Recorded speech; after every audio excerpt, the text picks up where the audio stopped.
posesif. Kamu siapa gitu, kemana, jam berapa gitu. Tentang toxic relationship. Tentang toxic. 3 days later.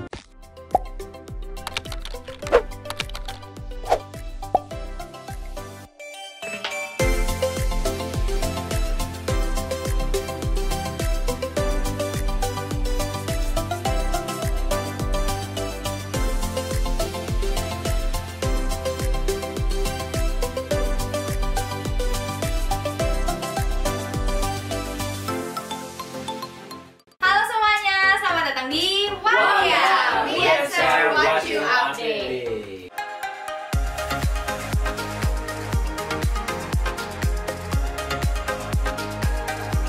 So, hari ini kita akan bahas tentang toxic relationship. Oke. So, beberapa minggu lalu kita juga bahas tentang toxic ya guys. Tapi minggu lalu kita bahas tentang toxic parenting. Hari ini kita akan bahas tentang toxic relationship. So, toxic adalah racun. Perkata ya. Relationship adalah hubungan. Jadi toxic relationship Hubungan yang beracun. Yes. Ya, maksudnya berarti toxic relationship ini adalah hubungan gak sehat. Ya, yang tidak sehat, yang gak sehat untuk setiap pihaknya lah ya, kedua pihak. Nah, kalau kita ngomongin soal toxic itu kan banyak banget ciri-cirinya toxic ya. Kalau menurut kalian tuh toxic relationship itu yang tergolong dalam toxic relationship tuh yang kayak gimana sih? Kalau menurut gue ya, sebelum jawaban gue diambil, ya toxic relationship itu ketika mungkin kayak posesif. Kan jawaban gue. Jawab itu posesif ya, dia posesif gitu, kayak kemana-mana dicurigain, lo sama siapa disuruh kayak kamu siapa gitu, kemana, jam berapa gitu kayak diikut. Kamu makan apa sih yang fotoin dong gitu? Iya, diintilin lah gitu. Kamu mau kemana 1 menit nggak kabarin aku gitu? Ya kayak gitu lah, posesif lah, posesif yang berlebihan. Kalau menurut kalian semua? Bisa juga dari ini ya, mungkin ada main kasar gitu. Kamu nggak kabarin aku sih? Oh, ya. gelepak langsung. Iya. Tapi kan jauh. Atau nggak ini jadi? Atau nggak apa? Takut nggak ngangkat gitu.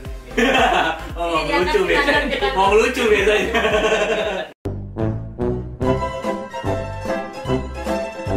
Ya, kayak gitu sih, terlalu over control gitu. Maksudnya terlalu sangat dikontrol kayak gitu. Ya terlalu diatur. Ya itulah kali ya, udah disimpulkan sama semuanya. Tapi mungkin ya itu kayak hubungan yang waktu dijalanin kayak malah bikin capek gitu loh. Maksudnya malah bikin capek kedua pihak. Kayaknya malah nggak ngerasain apa namanya. Biasanya kan kalau pacaran atau apa kayak berbunga-bunga atau apa, lalu bahagia dunia milik berdua gitu. Tapi ini malah kayak berasa dunia milik semuanya gitu. Tapi kalian pernah nggak sih ada pengalaman kayak terlibat dalam hubungan toksik gitu?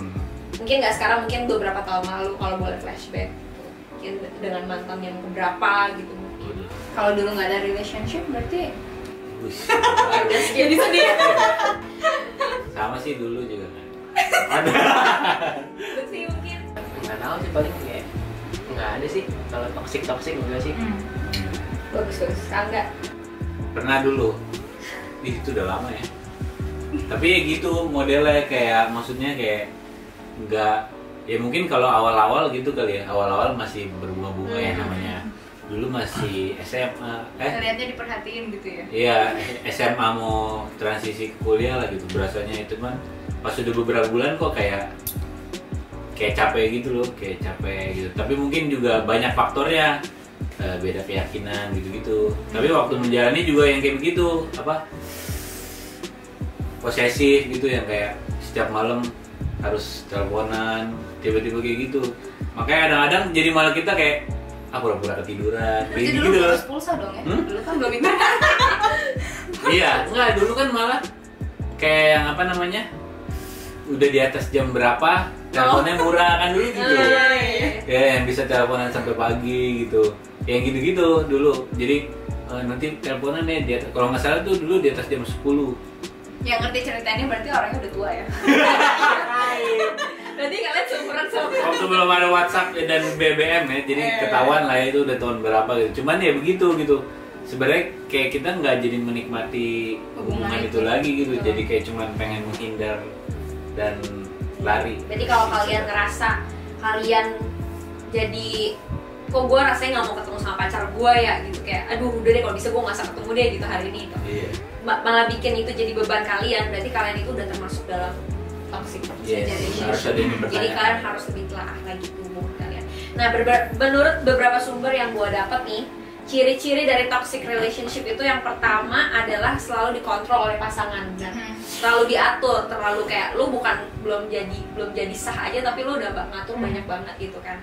Yang kedua itu sulit untuk menjadi diri sendiri, yaitu itu karena dikontrol, karena terlalu banyak diatur, jadi kita nggak bisa jadi diri kita masing-masing. Padahal justru selama masa pacaran itu adalah masa kita menjadi diri kita, menunjukkan siapa diri kita gitu kan. Nggak penuh dengan fake gitu. Topeng. Betul. Tidak mendapat dukungan, kayak misalnya dulu gue punya teman, dia ikut organisasi apa, pacarnya tuh yang ribet sendiri kayak ngapain sih lo gitu, mending lo sama gue aja gitu. Nggak dapat dukungan gitu kan. Terus selalu dicurigai dan dikekang, itu yang posesif tadi. Terus gimana? Iya, sering dibohongi gitu kan, bohong ya, karena mungkin ya itu karena posesif, jadi daripada jujur diomelin lebih baik bohong gitu. Benar. Itu yang bikin jadi bibit toksik ya. Menerima kekerasan fisik, wah itu udah nggak banget sih kalau kalian selama masih pacaran aja udah dipukul, udah dibiarkan. Iya itu udah nggak mungkin diterusin sih, itu harusnya udah di-cut. Dan masih banyak yang lainnya. Banyak. Terus kalau kita lihat dari ciri-ciri tadi yang udah dari berbagai sumber itu kan kebanyakan itu pasti kayak toksik itu paling kayak kasar-kasar gitu kan, paling kayak cowok ke cewek. Ada nggak sih kalau dari cewek ke cowok gitu? Menarik ya. Pastinya. Kayaknya sih harusnya ada. Tapi mungkin kalau cewek bukan kekerasan secara fisik ya. Karena kan secara fisik juga kita juga dari cowok. Ya. Mungkin kekerasan secara verbal. Oh iya. Ada cewek yang nyinyir gitu ke cowoknya, kayak ya mulut cewek kan kadang suka nyinyir kan ya. Mungkin itu ke pacarnya. Tapi kemarin itu gue juga sempat lihat video si ceweknya ini bahkan maksudnya kayak sampai mukulin cowoknya gitu. Gue nggak tahu sih, tapi ini maksudnya sebenarnya udah suami istri atau apa, pokoknya ini sempet viral gitu sih video ini gitu kan. Dan menurut aku ya itu bisa terjadi aja karena itu bisa terjadi karena ya mungkin ceweknya memang lebih dominan dan memang cowoknya yang lebih kalem sih, yang lebih kalem gitu kan. Jadi bisa terjadi sama siapapun ya, baik dari pihak cowok atau pihak cewek. Nah, ada yang menarik tuh kayak bilang gini, kadang-kadang kan kalau ada orang yang cerita gitu kan tentang hubungannya kayak ya udahlah nanti aja tunggu dia berubah gitu kan. Nah iya kalau berubah, kalau enggak gimana, itu merugikan buat pihak yang mempertahankan hubungan ini nggak sih? Kayaknya kalau tunggu berubah nggak bakal berubah kali ya. Mungkin ya itu kalau ya itu alasannya klise sih gitu, misalnya ya nanti juga dia sadar. Bahkan ada juga yang mikir kayak ya udahlah nanti setelah menikah juga pasti berubah gitu. Padahal yang perlu di notes itu pernikahan itu nggak akan membawa seseorang kepada perubahan yang betul. Enggak, ini gue dapat input dari orang-orang gitu. Nikah itu belum tentu orang bakal berubah gitu. Jadi jangan mikir nikah itu sebagai patokan seseorang tuh akan berubah.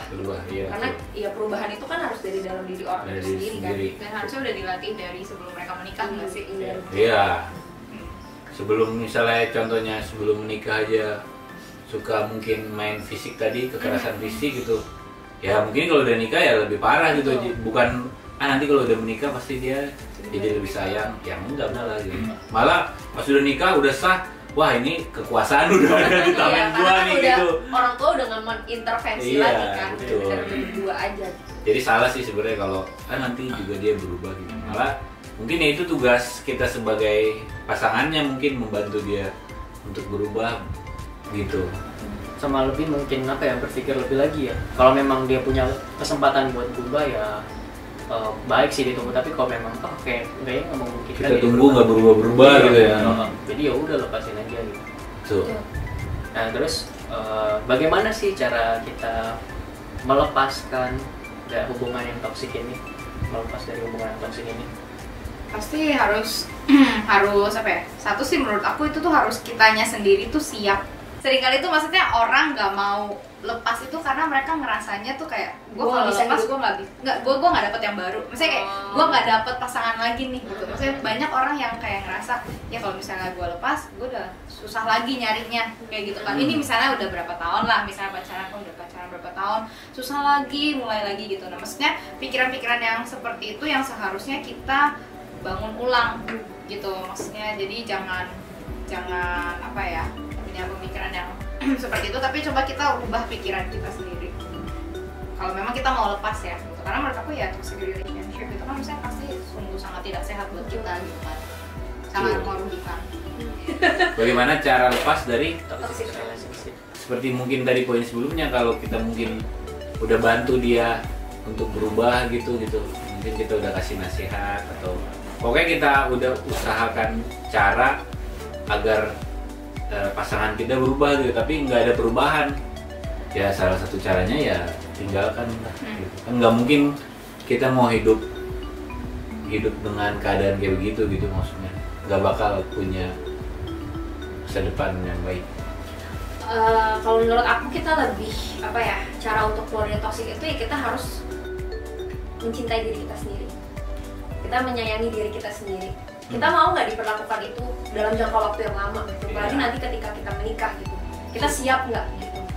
Karena menurut aku sesayang-sayangnya kita sama seseorang, kita tuh pantas gitu loh dapat yang lebih menghargai kita gitu, lebih menyayangi kita gitu, lebih menjaga kita, menghormati kita gitu.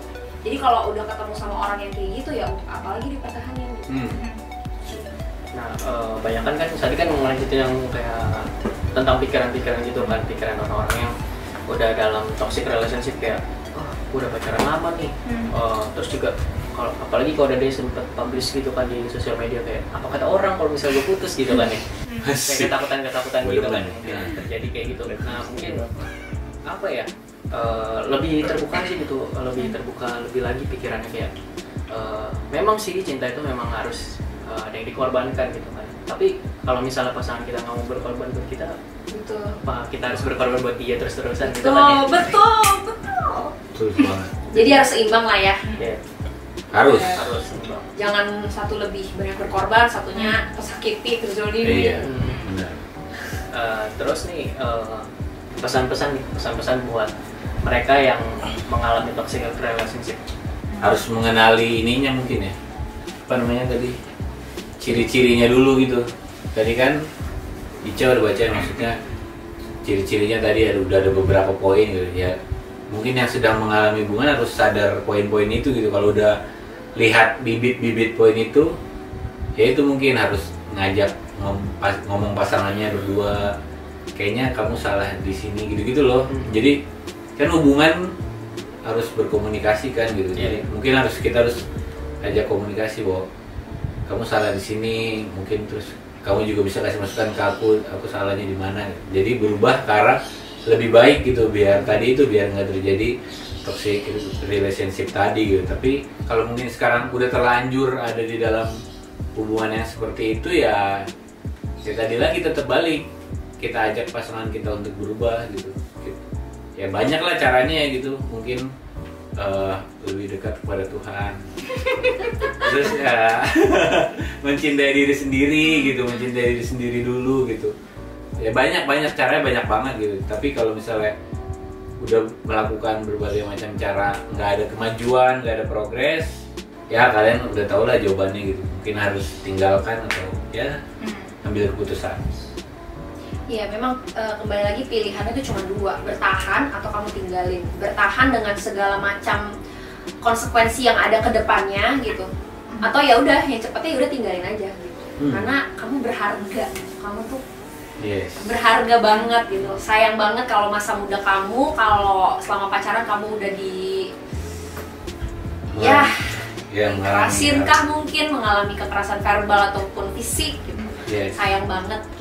Beranilah untuk menyuarakan apa yang ada di pikiran kalian gitu. Maksudnya kalau memang kalian ngerasa kalian berada di dalam hubungan yang tidak sehat, yang tidak nyaman, kalian sendiri ngerasa terlalu apa ya, ya maksudnya mungkin terlalu banyak yang dikorbankan, tapi cuma kalian doang yang berkorban, ya maksudnya kita kita kontrol mindset kita bahwa memang ini bukan yang sehat gitu, dan kita harus berani untuk meninggalkan. Maksudnya jangan terpaku dan jangan takut sama pasangan kita yang kayak, kamu kalau putus sama aku, kamu tuh bakalan gini gitu. Pasti mungkin ya banyak ancaman gitu kan. Tapi maksudnya kita tuh harus berani ya.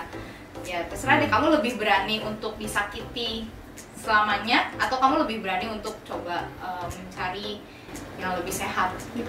Iya, betul. Setuju.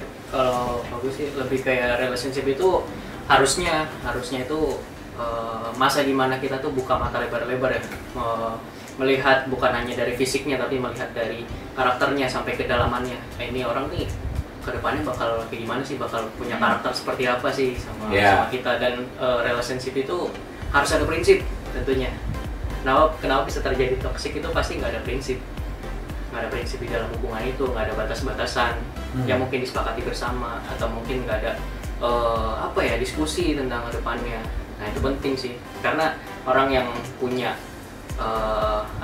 penglihatan sampai jauh ke depan, orang yang punya visi itu nggak bakal yang namanya tuh membuang-buang waktu ya, waktu dalam hubungan gitu ya. Ya itulah ya. Jadi tentang toxic relationship. Tentang toxic. Hancur. Ya orang Jawa Barat ya. Jadi itulah bahasan kita hari ini. Jadi mungkin buat kalian yang sedang ada di dalam fase-fase hubungan toxic relationship atau mungkin yang belum mengalami, ya bersyukur, tapi jangan sampai mengalami gitu. Seperti tadi kita harus kenali ciri-cirinya gitu. Tapi semoga bermanfaat ya, buat kalian semua yang nonton, atau mungkin kalian pas nonton, waduh temen gue lagi ada di dalam fase-fase ini nih, boleh dikasih unjuk ke temennya gitu. Jadi biar banyak yang nonton videonya. Jadi gitu ya. Jangan lupa juga untuk di like, komen dan subrek. Sampai jumpa di episode berikutnya. Bye bye. Ciao.